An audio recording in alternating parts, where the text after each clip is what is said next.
Hi ಎಲ್ಲರಿಗೂ ನಮಸ್ಕಾರ, welcome back to my channel. ನಾನಿವತ್ತಿನ ವಿಡಿಯೋದಲ್ಲಿ ಮೇಲ್ಕೋಟೆ ಪುಳಿಯೋಗರೆನ ಹೇಗೆ ಮಾಡ್ತಾರೆ ಅಂತ ತೋರಿಸ್ತಾ ಇದ್ದೀನಿ.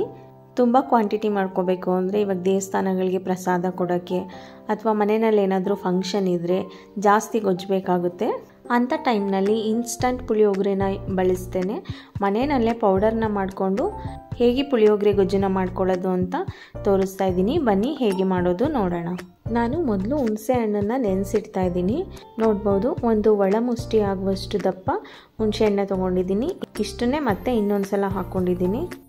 ಇದಕ್ಕೆ ನೀರನ್ನು ಹಾಕಿ ಒಂದು 5 ರಿಂದ 6 ಗಂಟೆ ಟೈಮು ನೆನೆಸಿಟ್ಕೋಬೇಕು. ಹುಣಸೆಹಣ್ಣು ನೆನೆಸೋದಕ್ಕೆ ತುಂಬ ಟೈಮ್ ಇಲ್ಲ ಅಂದರೆ ಬಿಸಿನೀರನ್ನ ಹಾಕಿ ಒಂದು 1/4 ಗಂಟೆ ಅಥವಾ ಅರ್ಧ ಗಂಟೆ ನೆನೆಸಿಟ್ರೆ ಹುಣಸೆಹಣ್ಣು ಚೆನ್ನಾಗಿ ನೆಂದ್ಕೊಳ್ಳುತ್ತೆ. ಇವಾಗ ನಾನು ಹುಣಸೆಹಣ್ಣ ನೆನೆಸಿ ಒಂದು 5 ರಿಂದ 6 ಗಂಟೆ ಟೈಮ್ ಆಗಿದೆ. ನೋಡ್ಬೋದು, ಹುಣಸೆಹಣ್ಣೆಲ್ಲ ಚೆನ್ನಾಗಿ ನೆಂತಿದೆ. ಇವಾಗ ಇದನ್ನು ಒಂದು ಜಾರ್ಲಿ ಬೋಸಿನಲ್ಲಿ ಸೋಸ್ಕೊತಾ ಇದ್ದೀನಿ.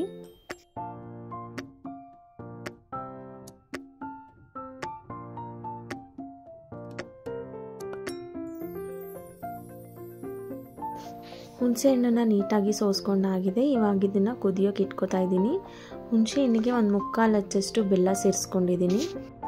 ಹಾಗೆ ಅರ್ಧ ಸ್ಪೂನಷ್ಟು ಅರಿಶಿನ ಪುಡಿನ ಹಾಕಿ ಮಿಕ್ಸ್ ಮಾಡಿಕೊಂಡು ಕುದಿಯೋಕೆ ಇಡ್ತಾ ಇದ್ದೀನಿ. ಇದು ಕುದಿಯೋದ್ರೊಳಗಡೆ ಪೌಡರ್ಗೆ ಏನೇನು ಬೇಕೋ ಅದನ್ನೆಲ್ಲ ಡ್ರೈ ಫ್ರೈ ಮಾಡ್ಕೋತಾ ಇದ್ದೀನಿ. ನಾನು ಮೊದಲು ಮೆಣಸಿಕಾಯಿನ ಫ್ರೈ ಮಾಡ್ಕೋತಾ ಇದ್ದೀನಿ.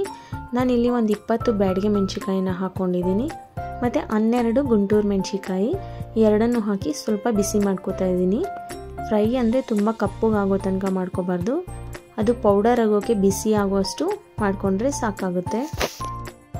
ಮತ್ತು ನಾನು ಇವಾಗ ಹಾಕ್ಕೊಂಡಿರೋ ಮೆಣಸಿಕಾಯಿ ಅಳತೆ ಖಾರ ಎಲ್ಲ ಕರೆಕ್ಟಾಗಿರುತ್ತೆ. ಖಾರ ಕಡಿಮೆ ಬೇಕು ಅಂದರೆ ಗುಂಟೂರು ಮೆಣಸಿಕಾಯಿ ಇನ್ನೊಂದು 2-3 ಕಡಿಮೆ ಮಾಡ್ಕೊಳ್ಳಿ. ಇವಾಗ ಮೆಣಸಿಕಾಯಿ ಫ್ರೈ ಮಾಡ್ಕೊಂಡಿದ್ದಾಗಿದೆ. ನಂತರ 4 ಸ್ಪೂನ್ ಧನಿಯಾನ ಹಾಕಿ ಫ್ರೈ ಮಾಡ್ಕೋತಾ ಇದ್ದೀನಿ.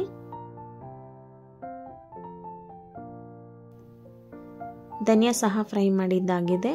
ನಂತರ 1 ಸ್ಪೂನ್ ಮೆಣಸನ್ನು ಹಾಕಿ ಫ್ರೈ ಮಾಡ್ಕೊಂಡಿದ್ದೀನಿ. ಆದಷ್ಟು ಎಲ್ಲವನ್ನು ಸಣ್ಣ ಉರಿನಲ್ಲೇ ಹಾಕಿ ಫ್ರೈ ಮಾಡ್ಕೊಳ್ಳಿ. ಸೀದೋಗ್ಬಿಟ್ರೆ ಪುಳಿಯೋಗರೆ ಟೇಸ್ಟು ಫುಲ್ಲು ಚೇಂಜ್ ಆಗಿಬಿಡುತ್ತೆ. ಮತ್ತು ಇಲ್ಲಿ 2 ಸ್ಪೂನ್ ಉದ್ದಿನ ಬೇಳೆನ ಹಾಕಿ ಫ್ರೈ ಮಾಡ್ಕೋತಾ ಇದ್ದೀನಿ.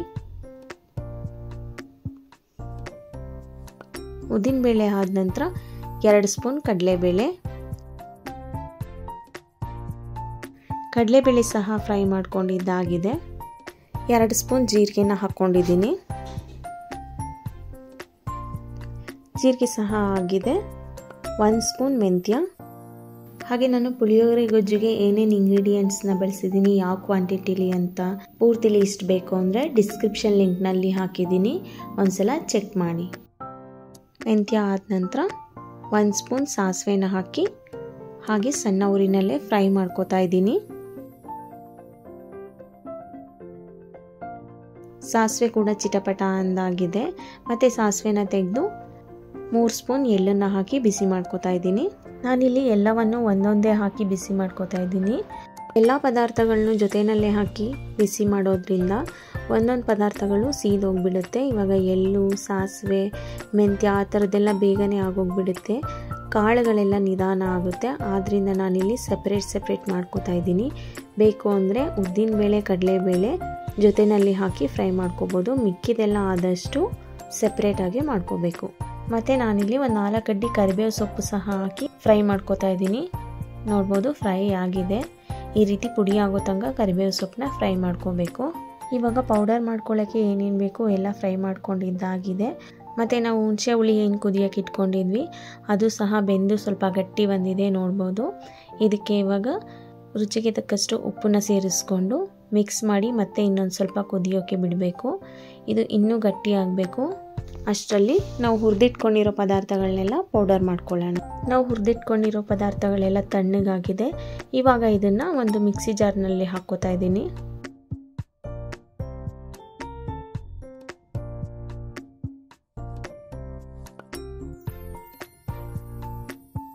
ಹಾಗೆ ಇದ್ರ ಜೊತೆ 1 ಸ್ಪೂನ್ ಆಗುವಷ್ಟು ಉಪ್ಪನ್ನ ಸಹ ಸೇರಿಸ್ಕೊಂಡಿದ್ದೀನಿ. ನಾವು ಹುಣಸೆ ಹುಳಿ ಗೊಜ್ಜಿಗೆ ಸಹ ಉಪ್ಪನ್ನ ಸೇರಿಸಿದ್ದೀವಿ. ಇದಕ್ಕೂ ಸ್ವಲ್ಪ ಉಪ್ಪನ್ನ ಸೇರಿಸಿ ಪೌಡರ್ ಮಾಡ್ಕೋತಾ ಇದ್ದೀನಿ. ಇವಾಗ ಪೌಡರ್ ಮಾಡ್ಕೊಂಡಿದ್ದಾಗಿದೆ. ನೋಡ್ಬೋದು, ಕಲರ್ ಕೂಡ ಎಷ್ಟು ಚೆನ್ನಾಗಿ ಬಂದಿದೆ ಅಂತ. ನೀವು ಒಟ್ಟಿಗೆ ಮಾಡ್ಕೊಳ್ಳಲ್ಲ ಗೊಜ್ಜು ಅಂತ ಅಂದರೆ ಸ್ವಲ್ಪ ಸ್ವಲ್ಪನೇ ಮಾಡ್ಕೊಳ್ಳೋದಾದರೆ ಈ ಪೌಡರ್ನ ಹಾಗೆ ಒಂದು ಏರ್ ಟೈಟ್ ಕಂಟೈನರ್ನಲ್ಲಿ ಹಾಕಿ ಇಟ್ಕೋಬೋದು. ಆದಷ್ಟು ಗಾಜಿನ ಬಾಟಲ್ಗಳಲ್ಲಿ ಸ್ಟೋರ್ ಮಾಡೋದ್ರಿಂದ ಪೌಡರು ತುಂಬ ಫ್ರೆಶ್ ಆಗಿರುತ್ತೆ. ಹಾಗೆ ನೀವು ಸ್ಟೋರ್ ಮಾಡಿ ಇಟ್ಕೊಳ್ಳೋದಾದರೆ ಈ ಪೌಡರ್ನ ಮೊದಲು ಒಂದು ತಟ್ಟೆನಲ್ಲಿ ಹಾಕಿ ಆರಲಿಕ್ಕೆ ಬಿಡಬೇಕು. ಪೌಡರ್ ಎಲ್ಲ ತಣ್ಣಗಾದ್ಮೇಲೆ ಒಂದು ಬಾಟಲ್ನಲ್ಲಿ ತುಂಬಿ ಇಟ್ಕೋಬೋದು. ಇವಾಗ ಪೌಡರ್ ರೆಡಿಯಾಗಿದೆ ಮತ್ತು ಹುಣಸೆಹಣ್ಣು ಸಹ ಬೆಂದು ಗಟ್ಟಿಯಾಗಿದೆ ನೋಡ್ಬೋದು. ಇವಾಗ ಹುಣಸೆ ಹುಳಿ ಗೊಜ್ಜು ಸಹ ರೆಡಿಯಾಗಿದೆ. ಇದಕ್ಕೆ ಒಗ್ಗರಣೆ ರೆಡಿ ಮಾಡ್ಕೊಳ್ಳೋಣ. ಒಗ್ಗರಣೆಗೋಸ್ಕರ ಒಂದು ಬಾಣಲೆನ ಬಿಸಿ ಮಾಡೋಕ್ಕೆ ಇಟ್ಕೊಂಡಿದ್ದೆ. ಬಾಣಲೆ ಬಿಸಿ ಆದ ನಂತರ ಅದಕ್ಕೆ ಎಣ್ಣೆನ ಹಾಕೋತಾ ಇದ್ದೀನಿ. ಎಣ್ಣೆ ಕಾದ ನಂತರ ಕಡಲೆ ಬೀಜನ ಹಾಕಿ ಫ್ರೈ ಮಾಡ್ಕೋತಾ ಇದ್ದೀನಿ. ಯಾವಾಗಲೂ ಕಡಲೆ ಬೀಜನ ಪುಳಿಯೋಗರೆಗೆ ಮೊದಲೇ ಫ್ರೈ ಮಾಡಿ ಎತ್ತಿಟ್ಕೊಂಡು ಗೊಜ್ಜೆಲ್ಲ ರೆಡಿ ಆದಮೇಲೆ ಕೊನೆಯಲ್ಲಿ ಹಾಕೋತೀನಿ. ಈ ರೀತಿ ಮಾಡೋದ್ರಿಂದ ಕಡಲೆ ಬೀಜ ಮೆತ್ತಗಾಗೋದಿಲ್ಲ, ಕ್ರಿಸ್ಪಿಯಾಗಿರುತ್ತೆ. ಇವಾಗ ಕಡಲೆ ಬೀಜ ಎಲ್ಲ ಚೆನ್ನಾಗಿ ಫ್ರೈ ಆಗಿದೆ, ಕಲರ್ ಬಂದಿದೆ. ಇವಾಗ ಇದನ್ನೆಲ್ಲ ಎಣ್ಣೆಯಿಂದ ಹೊರಗಡೆ ತಗೋತಾ ಇದ್ದೀನಿ. ಮತ್ತು ಅದೇ ಎಣ್ಣೆಗೆ ಒಗ್ಗರಣೆ ಹಾಕೋತಾ ಇದ್ದೀನಿ.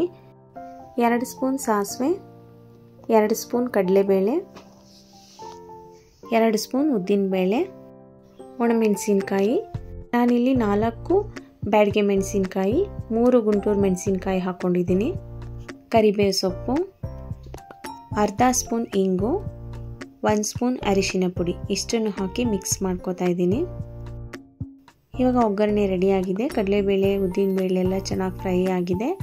ನಂತರ ಇದಕ್ಕೆ ನಾವು ಬೇಯಿಸಿಟ್ಕೊಂಡಿರೋ ಹುಣಸೆ ಹಣ್ಣನ್ನು ಸೇರಿಸ್ಕೋತಾ ಇದ್ದೀನಿ.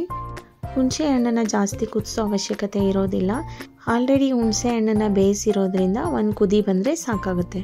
ಮತ್ತು ನಾನು ಆವಾಗಲೇ ಹೇಳ್ದಾಗೆ ಪೌಡರ್ನ ಹೇಗೆ ನೀವು ಸ್ಟೋರ್ ಮಾಡ್ಕೋತೀರಾ ಹಾಗೆ ಹುಣಸೆ ಹಣ್ಣು ಸಹ ಸ್ಟೋರ್ ಮಾಡಿ ಇಟ್ಕೋಬೋದು.